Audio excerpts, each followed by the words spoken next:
Good afternoon, everybody. It gives us a great pleasure today to welcome you to Windy Hill to confirm the news that was announced by the AFL yesterday that restricted free agent Brendon Goddard from the St Kilda Football Club will be joining the Essendon Football Club next year. It's an outcome that we're really delighted about and pleased today to give you the opportunity for the first time for our senior coach James Hird to make some comments to talk about the process and how we've got to this point.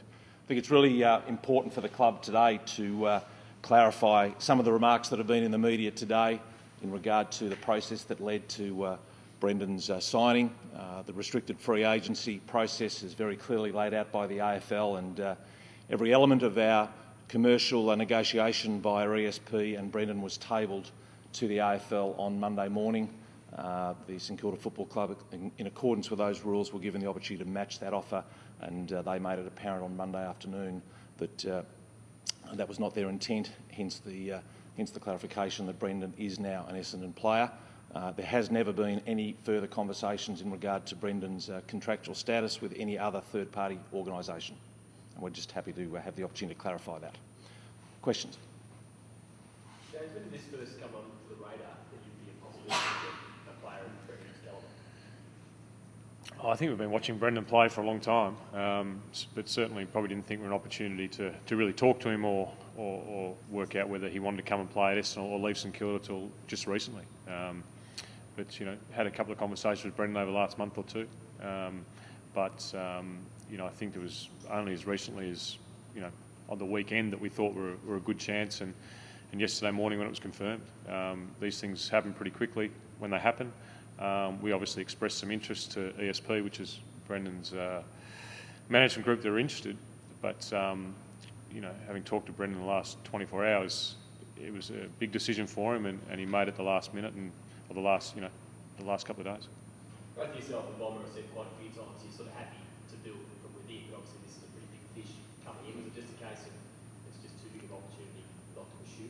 Yeah, well, we've had the philosophy here, we want to build our players from within, want to bring young kids in and build them up, but as you said, it's a massive opportunity, a player of just outstanding talent, character, drive. Watched him from afar and just loved his drive and personal desire to be a great player, and I think he'll have a really good impact on our playing group out in the field, but also off the field with his training standards and the way he goes about his game. So there's an opportunity that we couldn't pass up. What did Brendon say to you about why he wanted to make that move? I think it's about opportunity. I think there's a number of factors that come into why he wanted to come, but it was about opportunity. He saw the Essendon Football Club as a place that he wanted to come and train at and play at. He also saw St Kilda as that as well. So, I don't want to speak for him and I don't want to speak for St Kilda, but our motto over the last 2 years has been to create an environment where we attract good players with our great environment, with a new facility, with a stable football club. And if we do that, then I think we'll attract good people, and Brendon's one of those. Over the last couple of years, though, October has been fairly quiet for you guys with regards to trade and the like. Has Essendon made a conscious decision to change the way they approach October now? No, we haven't made a decision to change. It's just, I think you look at opportunity and you look at, it's the value of a deal, really, isn't it? And you look at what you got to give up, what you get. We don't want to give up a lot of our own players. We think we're developing them in the right way.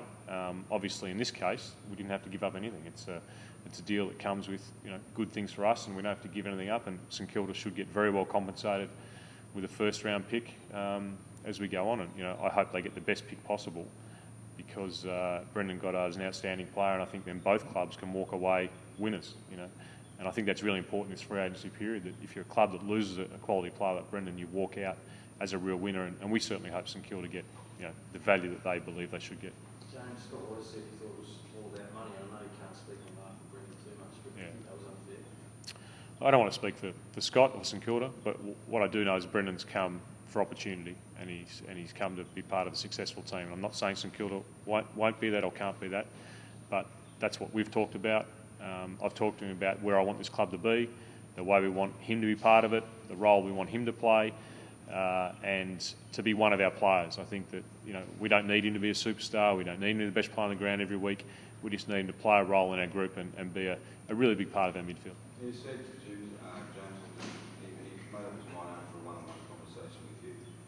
Did that take place, and where did it take place? And Look, I don't know whether he made up his mind at that stage, but we certainly had a one-on-one conversation. Yeah, he certainly. Oh, that was in the last few weeks. Yeah, and that was conversation about football, really. You know, talked about footy and what I want for this club and where I see him fitting in. Expecting to go straight into a leadership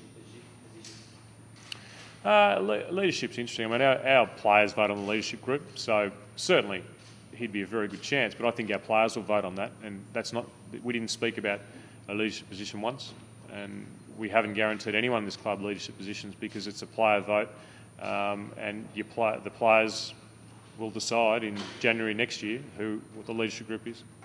You spoke about his role in the team. Where do you expect that to be? Is it a midfielder sort of defensive type player? Or is that where you expect him to play?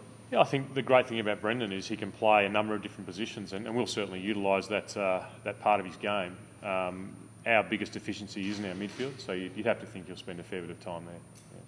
Yeah. And I just want to clarify a little bit about what I wrote this morning and what you said in the press statement today.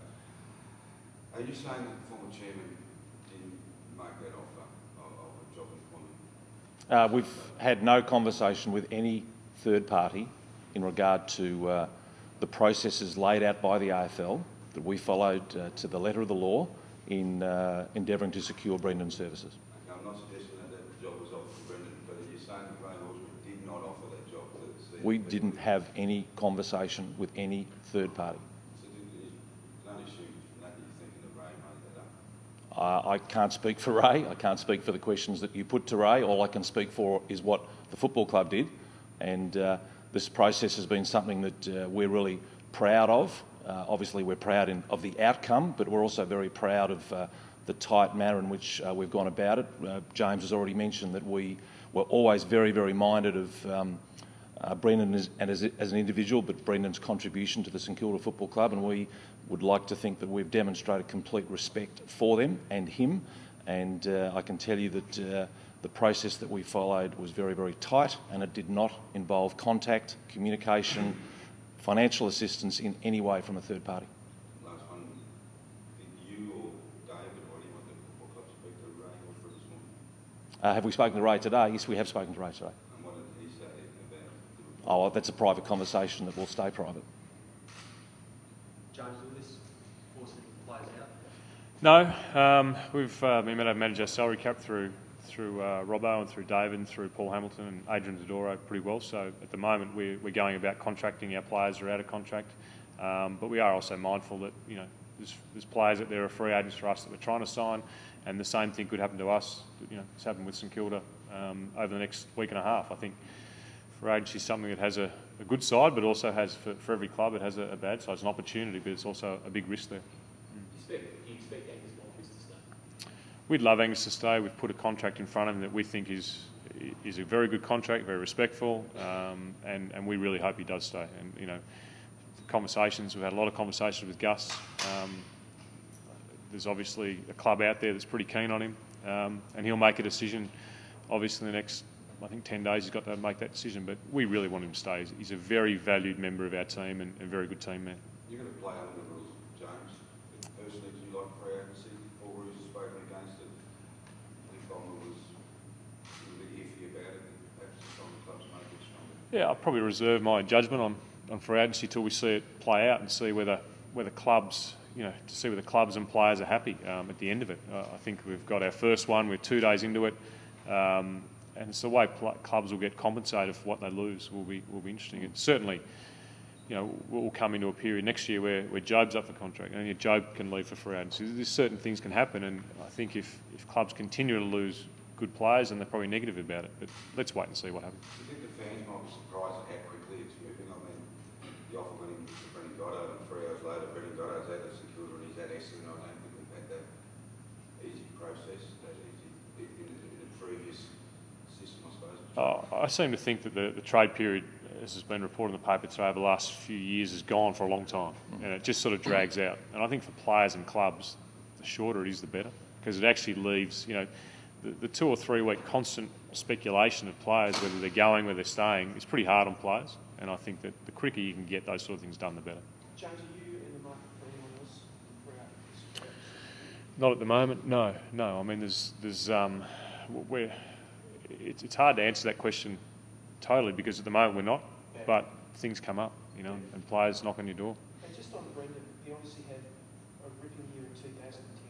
The last couple of years have been good, but not as sort of devastating as what he was with the Saints in that grand final year. And his temperament, on-field temperament, you know, opposition players have clearly been targeting him. I'm sure Essendon would know about this. But just your thoughts on that, just sort of what you guys expect and need from him, because he comes into the side as a, you know, really, you know, whether or not it's official, he's a team leader. Yeah, look, I think Brendon's an elite player, and I think he's been elite for, you know, the last 3 or 4 years of his career. As I said, we don't need him to be the best player on the ground every week. We need him to play a role, and with Brendon coming in, our squad is better. Whether his best year was last year or 2010, our squad is incrementally better very quickly. And I want him to play the role that we've discussed and we'll talk about over the pre-season and play that role really well. I still think he's got his best football in front of him. Yeah, have you seen that as a weakness of his the last couple of years that opposition players? I like his temperament because what it says to me is that he's desperate to be a winner. And, you know, I got criticised occasionally for my temperament off the field and the fact that, you know, players play that he wears his heart on his sleeve and he plays, and that's something that really appeals to me. Have you signed him a number yet, Ian?